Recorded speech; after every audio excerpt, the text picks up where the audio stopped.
ఇతిహాసవాణి channel నుంచి మీకు మరో మంచి కథనాన్ని అందజేస్తున్నాం. రాళ్లబండి కవితా ప్రసాద్ గారు రచించిన రాధ ప్రణయంతో శ్రీకృష్ణుడి ఆత్మ పునీతమైన వేళ ఆ వేణునాదంలో ఒక సుదీర్ఘ ప్రయాణానికి ముగింపు పడుతుంది. భగవంతుడికి భక్తుడికి మధ్య ఉండే అత్యున్నత ఆత్మబంధాన్ని ఆవిష్కరించే అద్భుతమైన కథనం ఒక ప్రయాణం. శ్రీకృష్ణుల వారొచ్చారా? ధర్మరాజు 5వసారి అడిగాడు. ఎదురు చూస్తున్నాం అన్నగారు వినమ్రంగా ద్వారం వంక చూస్తూ చెప్పాడు సహదేవుడు. అది ధర్మరాజు మందిరం. భీముడు, అర్జునుడు, నకులుడు, సహదేవుడు నలుగురే ధర్మరాజుతో కలిసి ఉన్న ఏకాంత సమయమది. అందరూ శ్రీకృష్ణుని కోసం ఎదురు చూస్తున్నారు. కృష్ణుడు వస్తే ఉత్సవ ప్రాంగణానికి వెళ్ళవచ్చు. ధర్మరాజులంగారి విజయోత్సవానికి శ్రీకృష్ణుల వారే అగ్రస్థానంలో కూర్చొని ఆత్మీయ అతిథిగా తిలకించాలని పాండవుల సంకల్పం. అది ప్రథమ విజయోత్సవం. అంటే మహాభారత యుద్ధం ముగిసి ఏడాది అయ్యింది. కానీ యుద్ధం తాలూకు పగలు, కార్పణ్యాలు, శోకాలు ఇంకా హస్తినాపుర సామ్రాజ్యంలో చండ్రనిప్పుల్లా మండుతూనే ఉన్నాయి. సాధారణ ప్రజల్లో ప్రతి ఇండ్లు ఇంకా ఒక ఆయుధంలాగానే కనిపిస్తుంది. దుర్యోధనుని అభిమానులు అవేవీ పట్టించుకోకుండా జై శ్రీకృష్ణ అనుకుంటూ వెళ్ళిపోతున్నారు. ఉత్సవాలకు రాజ్యమంతా వైభవంగా ముస్తాబయింది. కానీ ఎక్కడో ఒక వక్ర విషాదరేఖ ప్రతి గుండెల్లోనూ గీయపడి ఉంది. సమయం ఉదయం 8 గంటలు. అప్పటికే శ్రీకృష్ణుల వారు రావాల్సింది. బయట ప్రాంగణంలో అందరూ ఎదురు చూస్తున్నారు. సాధారణ ప్రజలు ఒకవైపు, రాజప్రభుత్వ ఉద్యోగులు ఒకవైపు, సైనికులు ఒకవైపు, సామంతులు ఒకవైపు. ఎవరికి నిర్ణయించిన ఆసనాల్లో వారు కూర్చున్నారు. పాండవుల ఏర్పాట్ల పర్యవేక్షణలో అంతా నడుస్తుంది. అంతఃపుర కాంతలంతా సర్వాంగ సుందరంగా అలంకరించుకుని సముచిత ఆసనాలలో కూర్చున్నారు. వాళ్ల మధ్యలో బంగారు సింహాసనంపై ద్రౌపదీదేవి నిశ్చలమైన దీపశిఖలా కూర్చొని ఉంది. ఆమె చూపులలో అలలు లేని సముద్రం కనిపిస్తుంది. నగారా మోగింది. అంటే ధర్మరాజు సార్వభౌములు వస్తున్నట్లు. అందరూ నిశ్శబ్దంగా ఉన్నారు. ప్రాంగణం మధ్యలో ఒక పెద్ద శిలావేదిక. దానిపై 32 అడుగుల పొడవైన నిలువెత్తు కంచుకడ్డి. దాని కొసన ఒక చక్రం. ఆ చక్రం పైన ఒక చిన్న బంగారు కడ్డి. దానికి ఒక ధ్వజం, ధర్మధ్వజం ఉంటుంది. శిలావేదిక పైన మీట నొక్కితే చక్రం గిరగిరా తిరుగుతుంది. కానీ మధ్యను ఉన్న ధ్వజం మాత్రం స్థిరంగా ఉంటుంది. ఆ చక్రం వల్ల వచ్చే గాలి వల్ల రెపరెపలాడుతుంది జెండా. అందరూ కరతలాధ్వనులు చేస్తారు. ఈ సంబరాన్ని శ్రీకృష్ణుల వారి సమక్షంలో జరపాలని ప్రథమ వార్షికోత్సవంలో పాండవులు సంకల్పించారు.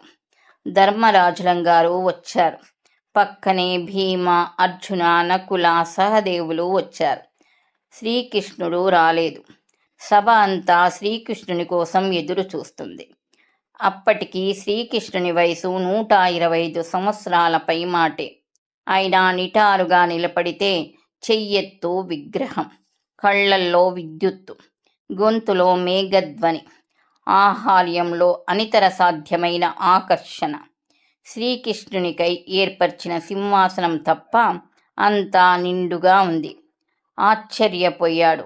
మిగిలిన పాండవులకేసి చూశాడు. అర్జునుడు అన్న ధర్మరాజు వద్దకు వెళ్ళాడు. ఒక్క క్షణంలో మాట్లాడి వెంటనే ఉత్సవ ప్రాంగణం నుంచి గబగబా నడుస్తూ బయటికి వెళ్ళాడు. అర్జునుని రథం సమాయత్తమైంది. గాంధీవాణ్ణి ధరించి వేగంగా వెళ్లే అర్జునుడు నడిచి వెళ్లే భగవద్గీత శ్లోకంలా ఉన్నాడు. ఉత్సవం యథావిధిగా కొనసాగుతుంది. కృష్ణ అర్జునులు లేరు. శ్రీకృష్ణుని అతిథి గృహం. అర్జునుడు రథము దిగి అతిథి గృహం వైపు నడిచాడు. ద్వారపాలకుడు వినమ్రంగా నమస్కరించాడు. అర్జునుడు మందస్మితం చేసి స్వామి ఉన్నారా అని అడిగాడు. అంతకుముందు భావ అనో శ్రీకృష్ణుల వారు అనో సంబోధించే అర్జునుడు స్వామి అనడంతో ఒకంత నివ్వెరపోయాడు ద్వారపాలకుడు. చిత్తం, ఉన్నారు స్వామి అన్నాడు. తనను స్వామి అనడం గమనించాడు అర్జునుడు. విశాలమైన తన కనురెప్పలెత్తి సలోచనగా చూసి లోపలికి అడుగుపెట్టాడు. ద్వారపాలకుడు ఉన్నారు స్వామి అనడంలో తనను స్వామి అన్నాడా లేక కృష్ణుణ్ణి స్వామి అన్నాడా అని ఆలోచిస్తూ నడుస్తున్నాడు. తను ఈరోజు కృష్ణుణ్ణి స్వామి అన్నాడు. తనను ఈరోజు ద్వారపాలకుడు స్వామి అన్నట్లున్నాడు. ఏ వ్యక్తిని ఎప్పుడు ఎలా సంబోధిస్తామో తెలియదు. చాలా వరకు సంబోధనలు ప్రయత్నపూర్వకంగా వస్తుంటాయి. మనిషి అంతఃచేతనను ప్రతిబింబిస్తుంటాయి. అర్జునుడు లోనికి నడిచాడు. కృష్ణుని ఆంతరంగిక మందిరం నిశ్శబ్దంగా ఉంది. ఒంటరిగా కూర్చొని ఉన్నాడు. కళ్ళు మూసుకొని ఉన్నాడు. అర్జునుని రాక గమనించినట్లు లేదు. అర్జునుడు కృష్ణునికి సమీపంలో నిల్చొని ఉన్నాడు. కొన్ని వేల యుగాల కిందట నుంచి తపస్సు చేస్తున్న ఆది ఋషిలా ఉన్నారు వాళ్ళిద్దరు. శ్రీకృష్ణుని అతిథి గృహంలోని అందరినీ ఉత్సవాళ్లకు వెళ్ళమని కృష్ణుని ఆదేశం. ఒక్క ద్వారపాలకుడు తప్ప. అందుకే ప్రాంగణమంతా నిశ్శబ్దంగా ఉంది. స్వర్ణకాంతులీనే సౌధంలో ఇప్పుడెందుకో నిశ్శబ్దపు నీలి నీడలు పరుచుకున్న సరస్సులా ఉంది. వికసించిన నీలి కలువ, తెల్ల కలువ పక్కనే ఉన్నట్లుగా ఉన్నారు కృష్ణ అర్జునులు. కృష్ణుణ్ణి పరిశీలించసాగాడు అర్జునుడు. ఎంత నిశ్చలంగా ఉన్నాడు. కాలి బొటన వేలు రెండో వేలు కన్నా అంగుళం చిన్నది. ఆ తర్వాత 4 వేళ్ళు అవరోహణ క్రమంలో ఉన్నాయి. 2 పాదాల వేళ్ల కొసలు కలిపి చూస్తే ఒక ధనుసు యొక్క దండంలా ఉంది. కాళ్లపైన జీరాడే పట్టుకుచ్చు, చేరంగు ఇంకా బిగించని వింటినారిలా ఉంది. కృష్ణుడు కూర్చున్న భంగిమలో ఉన్న మోకాళ్ళు యుద్ధం చేసి అలసిపోయి విశ్రాంతి తీసుకున్న 2 గదాదండాల్లా ఉన్నాయి.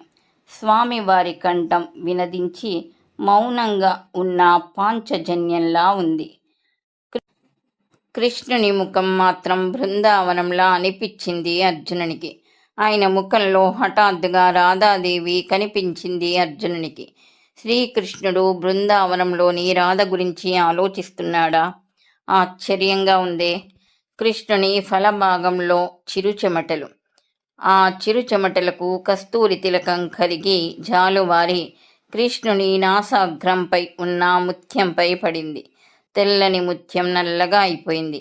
శ్రీకృష్ణుడి ఉచ్ఛ్వాస నిశ్వాసలు వెచ్చగా ఉండడంతో ఆ చెమట కరిగి తెల్ల ముత్యంపై నల్లని మచ్చల కస్తూరి ఘనీభవించింది.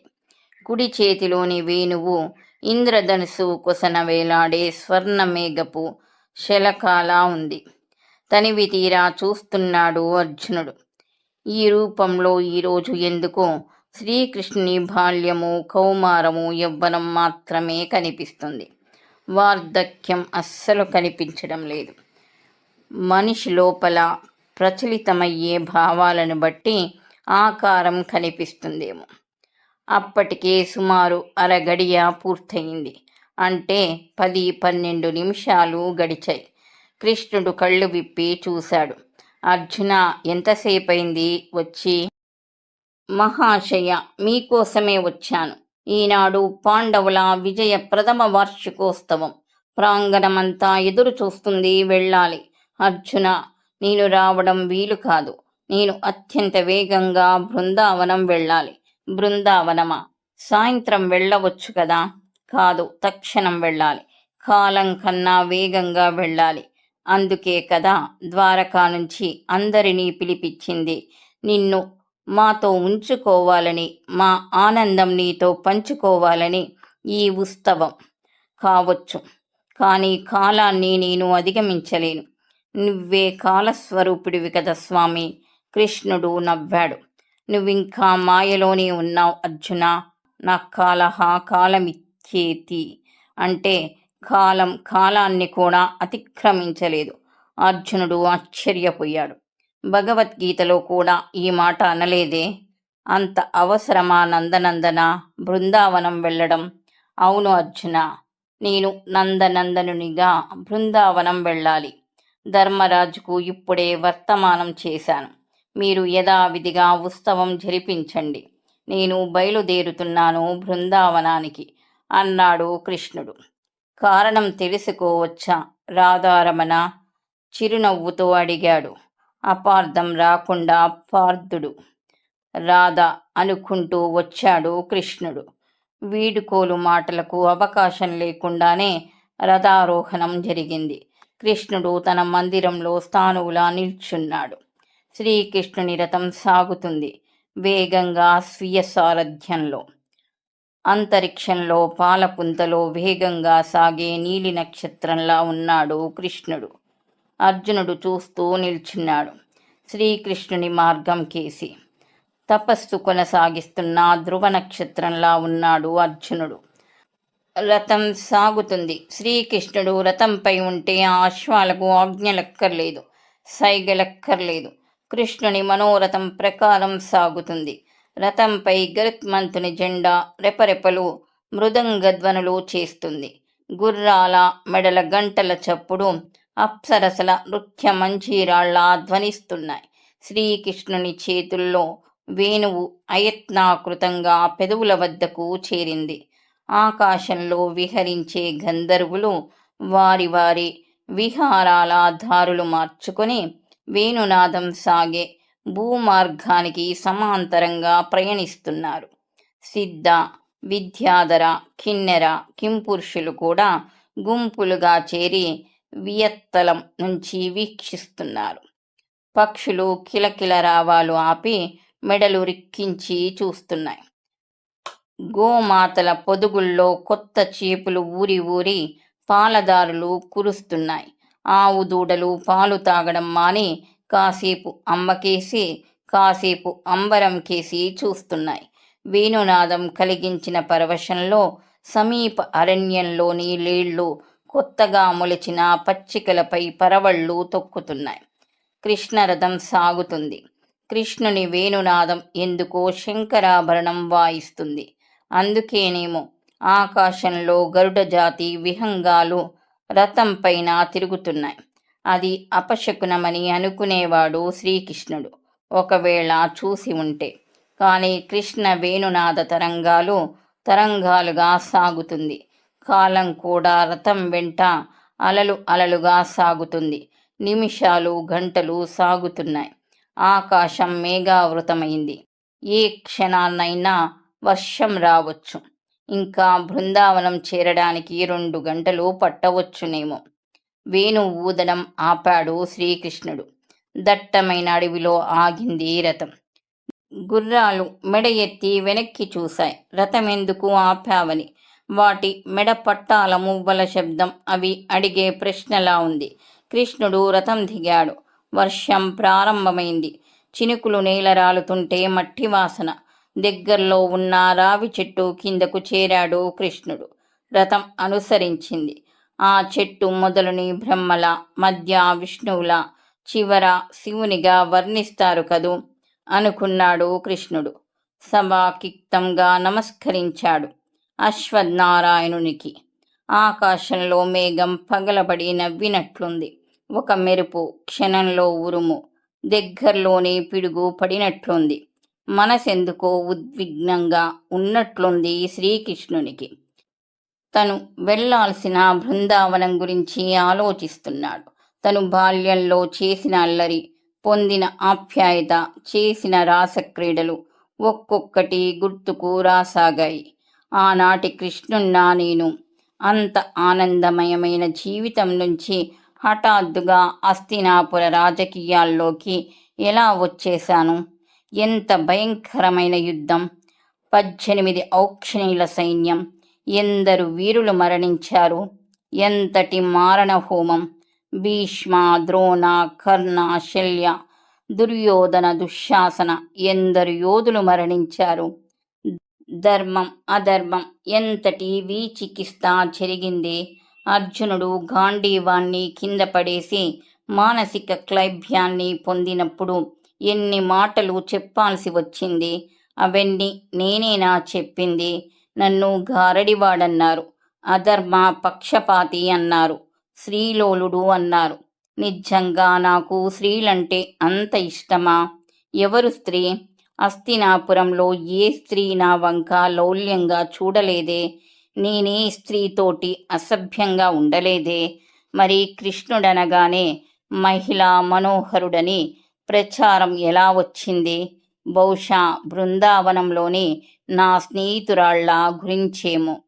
అవును, బృందావనం. నన్ను పెంచిన బృందావనం. నీల, సరసి, లక్ష్మి, ఇలా, సరయు, స్రవంతి, కాంతి అందరినీ మించి నన్ను తన కనుచూపులతో కట్టివేసిన రాధ. శ్రీకృష్ణుని ఒళ్ళెందుకో కంపించింది. ఈ రోజెందుకో రాధ పదే పదే గుర్తొస్తుందనుకున్నాడు. రాధా నవ్వు, రాధా చూపు, రాధా కోపం, రాధా ప్రేమ, రాధా పెట్టిన భోజనం, రాధా ముద్దు, రాధా స్పర్శ. ఇదంతా శరీరానికి చెందిందా? మనసుకే చెందిందా? ఆత్మకు చెందిందా? రాధా చివరిసారిగా తనతో చెప్పిన మాటలు గుర్తొచ్చాయి. కన్నయ్య, నువ్వెళ్ళిపోతున్నావు. అటు రేపల్లెకు, ఇటు బృందావనానికి ఆత్మ వెళ్ళిపోతుంది. అయినా నువ్వు ఒక్కసారి జ్ఞాపకం చేసుకుంటే చాలు, రేపల్లెకు వెలుగు వస్తుంది. నేను గుర్తుంటానా? నీ జ్ఞాపకాల్లోకి నేనొస్తే నాకు శక్తి వస్తుంది. అలాగే నువ్వు నా జ్ఞాపకాల్లోనే ఎప్పుడూ ఉంటావు. కనుక నీకు ఎల్లప్పుడూ నా శక్తి ఉంటుంది. నిరంతరం శక్తిమంతుడిగా ఉంటావు. శివుడికి శక్తిలా నేను నీకు. నవ్వింది రాధ. అచ్చం పార్వతీదేవిలా నవ్వింది. ఆ నవ్వు గుర్తుకొచ్చినప్పుడల్లా తనలో ఏవో శక్తి ప్రకంపనలు. మళ్ళీ ఎప్పుడొస్తావు అడిగింది రాధ. తనేమన్నాడు? ఎప్పుడైనా వస్తాను. నీ కోసం వెన్న తీసి పెట్టొద్దా? చెప్పు, ఎప్పుడొస్తావు అడిగింది రాధ. మళ్ళీ అదే సమాధానం. ఎప్పుడైనా రావచ్చు. అయితే రోజూ నీకోసం ఒక వెన్న ముద్ద గడపలో పొద్దున్నే బాదామాకులో ఉంచుతాను. నువ్వు వచ్చినప్పుడు తినిపో. సాయంత్రానికల్లా వెన్న ముద్ద లేకపోతే నువ్వొచ్చినట్లు. సరేనా? నవ్వింది రాధ. పిచ్చి రాధ. ఎవరైనా వచ్చి వెన్నముద్ద తినేస్తే అన్నాడు తను. కన్నయ్య కోసం ఉంచిన వెన్నముద్ద తినే దొంగ ఎవ్వడూ లేడు రేపల్లెలో, దృఢంగా చెప్పింది రాధ. సరేలే అన్నాడు తను. చివరిగా వెన్నముద్ద తినిపించి గట్టిగా ముద్దు పెట్టుకుంది రాధ. అది గుర్తొచ్చి చెంప తడుముకున్నాడు కృష్ణుడు. ఎంత గాఢమైన ముద్దు! కాలం ఆగిపోయినట్లనిపించిన ముద్దు. శరీరానికి అతీతమైన ముద్దు. వాన వెలిసినట్లుంది. కృష్ణుని మనసులో రేపల్లెలోనూ బృందావనంలోనూ తిన్న వెన్న తాలూకు వాసనలన్నీ ఇప్పుడు అక్కడ వర్షానికి తడిసిన మన్నులోంచి వస్తున్నట్లు అనిపించింది. ఒకంత మట్టిని చేతిలోకి తీసుకున్నాడు. వాసన చూశాడు. మట్టిని ముద్దు పెట్టుకున్నాడు. అమ్మా అన్నాడు. తల్లి యశోద గుర్తొచ్చింది. విలవిలలాడింది కృష్ణుని మనసు. జలజల కంట్లోంచి నీళ్లు కమ్మాయి. చేతిలోని మట్టి గడ్డలో తల్లి కనిపించింది. అవును, యశోద కనిపించింది. ఒకప్పుడు మన్ను తిన్న తన నోట్లో సమస్త విశ్వం కనిపిస్తే ఇప్పుడు మట్టి గడ్డలో విశ్వాన్ని మొత్తాన్ని ఒకేసారి చూపిన అమ్మ కనపడుతుందే. అమ్మ కళ్ళు కనపడుతున్నాయి. అమ్మ కళ్ళల్లో విశ్వం కనపడుతుంది. విశ్వరూపం కనపడుతుంది. నాలో విశ్వరూపాన్ని చూసిన అమ్మలో నేను విశ్వరూపాన్ని చూస్తున్నాను. అర్జునునికి కనిపించిన విశ్వరూపం నాకిప్పుడు కనిపిస్తుందా? నా రూపం నాకే కనిపిస్తుందా? ఇదేనా స్వరూపానుసంధానం? అమ్మా, నాకు నువ్వు కనిపించావు. నీలో విశ్వం కనిపించింది. నాలో విశ్వం నీకు కనిపిస్తే నీలో ప్రతిబింబించే విశ్వం నాకు కనిపిస్తుందే. 2 విశ్వాలున్నాయా? లేదు. ఒకే విశ్వం, ఒకే రూపం, ఒకే ఆత్మ, ఒకే నువ్వు, ఒకే నేను, ఒకే ఇద్దరం. నేనే అమ్మ, అమ్మే నేను. కృష్ణుడు ఏవో అనుకుంటున్నాడు. వాన పూర్తిగా వెలిసింది. రథం కదిలింది. ఆకాశంలో తేలి మబ్బులు కృష్ణరథానికి వెలుగు గొడుగులు పడుతున్నాయి. స్వచ్ఛమైన ఆకులతో చెట్లన్నీ నవ్వుతున్నాయి. రథచక్రాలకు అంటుకున్న మట్టి పిడిచెలు చక్రంతో కలిసి కాసేపు తిరిగి మళ్ళీ భూమిని చేరుతున్నాయి. జన్మచక్రంలో నేలపైన జనించే జీవాత్మల్లా రథచక్రాల మట్టి పిడిచెలు. కృష్ణునికి అస్థిన గుర్తొచ్చింది. అంత ఆడంబరంగా ధర్మరాజు నిర్వహించే విజయోత్సవాన్ని అర్ధాంతరంగా వదిలి బృందావనం వైపు ఎందుకొస్తున్నాడు తను? పాపం, పాండవులు ఏమనుకుంటున్నారో? పూర్తిగా ఆధారపడి శరణన్న వాళ్ళు అర్జునుడు మరీను. రథం సాగుతుంది. తులసి ఆకుల వాసన కృష్ణుని నాసపూటాలను చేరింది. బృందావనం వచ్చినట్లుంది అనుకున్నాడు. సాయంకాలం అవుతుంది. సాయం సంధ్య పడమటి ఆకాశంపై బంగారపు ముడతలు పడ్డట్లు కనిపిస్తుంది. ఒక దివ్య ప్రణయిని ఫలభాగంలా పశ్చిమ దిక్కు కనిపిస్తుంది. ఆ ఫలభాగంపై నల్లని తెల్లని శిరోజాలు దోబూచులాడుతున్నట్లుగా తెల్లని నల్లని మేఘాలు. అస్తమించే సూర్యుడు మెరిసే కుంకుమ బొట్టులా ఉన్నాడు. బృందావనం వచ్చేసింది. రథం ఆగింది. బృందావనం పొలిమేరలో పొగడ చెట్టు గుప్పున గుబాలించే పూల వాసన. కృష్ణుడు పొగడ చెట్టు కొమ్మ వంచాడు. జలజల పొగడ పూలు శ్రీకృష్ణునికి పుష్పాభిషేకం చేశాయి. గోపికల రాలిన ఆశల నవ్వుల్లాగా పువ్వులున్నాయి. అవి కృష్ణుని దరికి చేరగానే ఈ పువ్వులతో సత్కారం అనుకున్నాడు కృష్ణుడు పరమ భావుకంగా. అడుగులో అడుగు వేసుకుంటూ బృందావనంలో సాగుతున్నాడు కృష్ణుడు. మసక మసక వెన్నెల ఇండ్లపై కప్పుల మీద బూడిద రంగులో రాలుతుంది. వాల్చిన నులక మంచాల మీద మట్టి గోడల గూళ్ళల్లో ప్రమిదలు ఏకాగ్రంగా వెలుగుతున్నాయి. బృందావనం మారిపోయింది. తన చిన్నతనంలో వెడల్పుగా ఉండే వీధులు చిన్నగా ఉన్నట్లున్నాయి. తను ఎగిరి ఎక్కిన ఇంటి అరుగులు చాలా చిన్నగా కనిపిస్తున్నాయి. ఎత్తాటి ఒంటి నిటారు గల ఇండ్లు వామనావతారంలో వటుడిలా కనిపిస్తున్నాయి. వాటి కందని వసారా స్తంభాలు చిక్కిపోయిన చెక్క దుంగల్లా ఉన్నాయి. నడుస్తుంటే వీధికి అడ్డంగా చక్రవాక పక్షి ఒకటి ఎగురుతూ పోయింది. పక్షులు గూళ్లకు చేరిపోయి గుట్టు చప్పుడు కాకుండా కునుకు తీయడం మొదలుపెట్టాయి. ఎవరయ్యా నువ్వు? ఒక అపరిచిత కంఠం. తెరిపారా చూశాడు కృష్ణుడు. కళ్లపై ఎడమ చెయ్యి అడ్డంగా పెట్టుకుని చూస్తున్నాడా వృద్ధుడు. ఏం చెప్పాలో తెలియక తటపటాయించాడు కృష్ణుడు.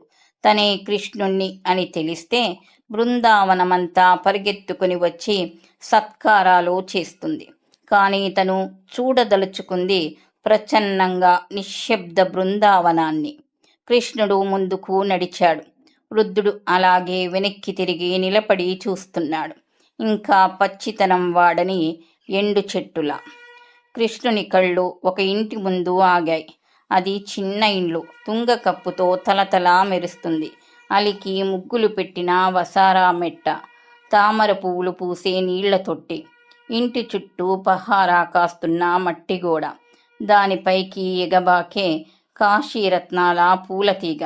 అన్నిటికన్నా బయట వసారా కుడివైపు స్తంభం మొదట్లో నవనవలాడే బాదామాకు, దానిపై పట్టెడంతా వెన్నముద్ద. నెమ్మదిగా నడిచాడు. వెన్నముద్దను చూశాడు. పొద్దుట్నుంచి ఏమీ తినలేదన్న సంగతి గుర్తొచ్చింది. ఆబగా వెన్నముద్దను తాకాడు. చల్లగా ఉంది. వెన్నెల ముద్దలా ఉంది. ఘనీభవించిన ఆప్యాయతలా ఉంది. తీసుకున్నాడు. నోటిలో పెట్టుకున్నాడు. ఎవరిది ఇండ్లు అనుకున్నాడు. బయటకు నడిచి వచ్చాడు. అలాగే 4-5 ఇండ్లు తిరిగాడు. ప్రతి ఇంటి ముందు వెన్నముద్ద, ఒక్కొక్క చోట జున్నుపాలు, కొన్ని చోట్ల జున్ను ముక్కలు. చిత్రం, ఎవ్వరూ కృష్ణయ్యను చూడలేదు. అసుర సంధ్య వేళ దాటి గంటయింది. బృందావనం సొగం మగతలో జోగుతుంది. రాధా ఇండ్లు ఎక్కడా? ఇక్కడే, ఈ మలుపులోనే ఉండాలి. దిగుడు బావి దాటిన తర్వాత మూడో ఇండ్లు. దిగుడు బావిలోకి తొంగి చూశాడు కృష్ణుడు. ఆకాశంలో మార్గశిర మాసంలోని ఏకాదశి చంద్రుడు ప్రతిబింబం చూసుకుంటున్నాడు. నిండు చంద్రరేఖలో సగం నిండిన చంద్రుడు అర్ధాకిలితో కృషించే ఆర్తిలా ఉన్నాడు. కృష్ణుడు ఆగాడు. అదిగో రాధ ఇండ్లు. కాళ్ళెందుకో వణుకుతున్నాయి. ఎన్నో ఏండ్ల తర్వాత చూస్తున్నాడు తన ప్రణయశక్తి స్వరూపిణిని. ఎలా ఉంటుంది రాధ? తీరైన కళ్ళు, తెల్లని విశాలమైన నుదురు, దానిపై మావి చిగురు రంగు కుంకుమ బొట్టు, పెద్దంచు కృష్ణ బులుగు చీర, ముచ్చటైన ముచ్చలి గుంట, దానిపైన నాగారం, పొడగాటి జడ, జడ చివర్లో జడగంటలు, సన్నని నడుము, తలలో పొన్నాయి పూలదండ, మెళ్ళో తులసీమాల. పాలు తాగితే ఎలా జారుతాయో కనపడే పొడగాటి తెల్లని మెడ, నవ్వితే చందమామకే వెన్నెల కిరణాలు దానమిచ్చే కాంతి, అది రాధ. తాకితే విద్యుత్తు, పలికితే మకరందాల రుచులు ఒలికిపోయే సరాగాలు, అది రాధమ్మ. కృష్ణుని యొక్క అనురాగ శక్తికి భౌతిక రూపం. ఎక్కడున్న జ్ఞాపకంలో నుంచి అనంత శక్తిని అమ్మలా ఇచ్చే రాధమ్మ. గబగబా నడిచి వెన్నముద్దపై చెయ్యి వేశాడు కృష్ణయ్య. తక్షణం లోపల నుంచి ముసలి వీణ మోగినట్టు కంఠం. ఎవరది? ఆ కంఠం రాధది. నేను కృష్ణయ్య అంటే నేను కృష్ణయ్యను. ఒట్టి అబద్ధం. వణుకుతూ బయటికి వచ్చింది రాధ. వెలిగే ప్రమిదను తెచ్చి కృష్ణుని ముఖం మీద ఉంచింది. శాశ్వత జ్యోతి స్వరూపానికి కర్పూర హారతి పట్టిన ఆది ప్రణయ మూర్తిలా ఉంది రాధ. రాధ కళ్ళల్లో అనుమానంతో నిండిన ఆనందం, మళ్ళీ ఆనందంతో నిండిన అనుమానం. కృష్ణుని ముఖమండలంలో కాలం చెక్కిన మార్పులను గమనిస్తుంది. ఆ మార్పులో మారని తన కన్నయ్య కన్నులను గమనిస్తుంది రాధ. ఎక్కడో దొరికింది ఆనవాళ్ళు. ఆ కళ్ళల్లో వెలుతురు, చిలిపి వెలుతురు, చిత్రమైన వెలుతురు, అయినా అనుమానమే. నువ్వు నా కన్నయ్యవైతే వేణువు ఊదు అంది రాధ. శ్రీకృష్ణుడు గడపపై కూర్చొని తన స్వర్ణ వేణువు తీశాడు. అది కాదు, అదంతా ఏదో రాచరికపు కంపు కొడుతుంది. కన్నయ్య చిన్నప్పుడు ఊదిన వేణువు ఇదిగో ఇక్కడ ఉంది, ఇది ఊదు. లోపలికి వెళ్ళి భద్రంగా దాచిన పాత వెదురు వేణువు తెచ్చింది. దాన్ని తన పైటతో తుడిచింది. వణికే చేతులతో అందించింది. ఆశ్చర్యంగా చూశాడు కృష్ణుడు.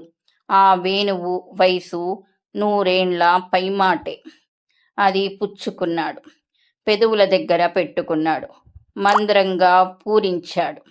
వేణువు అలిగినట్లుంది. శబ్దం లేదు. వేణువు గొట్టాన్ని ఒంటి కన్నుతో చూశాడు. శుభ్రంగా ఉంది. మళ్ళీ వేణువు ఊదాడు. వేణువు పాడలేదు. రాధను చూశాడు. రాధ నవ్వుతుంది.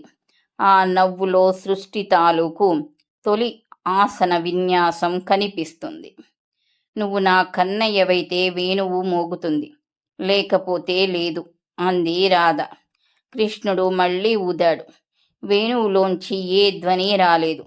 కృష్ణుని ముఖంలో ఆశ్చర్యం.